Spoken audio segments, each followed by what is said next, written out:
Ciao, sono Luca Matteoli Udine e sono un ambassador di Promotorismo FVG. Il video che ho postato con Spank, un amico, quando faccio le uscite per la mia splendida regione, lo porto spesso, come quasi sempre in realtà, perché cerco anche un po' di farlo entrare in ambienti che non sono magari usuali, no? Far vedere che i cani comunque sono accettati anche in ambienti che potrebbero sembrare da fuori un momentino difficili, no? O particolari. In questo caso il video che ho fatto l'abbiamo girato su una forra che è tra un pezzo e Sauris, un posto meraviglioso, è un posto che quando ci si arriva poi veramente si sente in un mondo completamente diverso, a 50 km da Udine, voglio dire. La cosa importante secondo me dell'ambassador è anche quella di andare a far vedere degli aspetti o dei luoghi della regione che magari non sono così ancora ben visualizzati, mettiamo comunque ben pubblicizzati.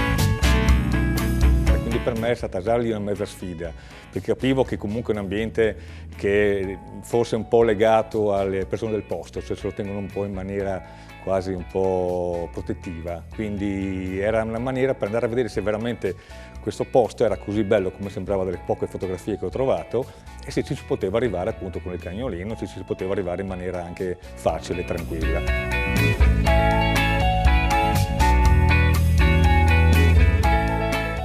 Poi si scende velocemente in 10 minuti, si arriva in questa fora che poi si apre in maniera meravigliosa con una cascatella. Riguadagni un po' il contatto con la natura, il vero contatto con la natura.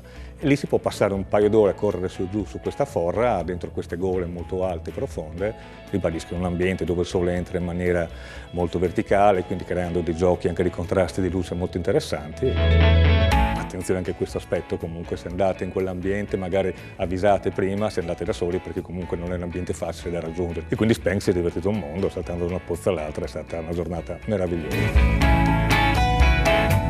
Girare con il cane in Friuli non è un vero problema in realtà, forse il problema è più del padrone del cane che si sente molto spesso magari un po' bloccato perché c'è questa forma, almeno noi padroni dei cani credo che sia un po' comune questa forma, un po' di rispetto anche, no, delle altre persone, degli ambienti in cui si va. Quindi credo che non sia un vero problema il girare in Friuli o gli ambienti del Friuli o le location del Friuli, sia un problema più del padrone. Ora io cerco magari, e vorrei anche svilupparlo nel tempo, creare appunto dei video in cui si fa vedere come l'accoglienza anche del padrone con il cane è ben accetta in tanti ambienti. So che ultimamente anche a Udine, ad esempio, i musei accettano ben volentieri i padroni con i loro cagnolini.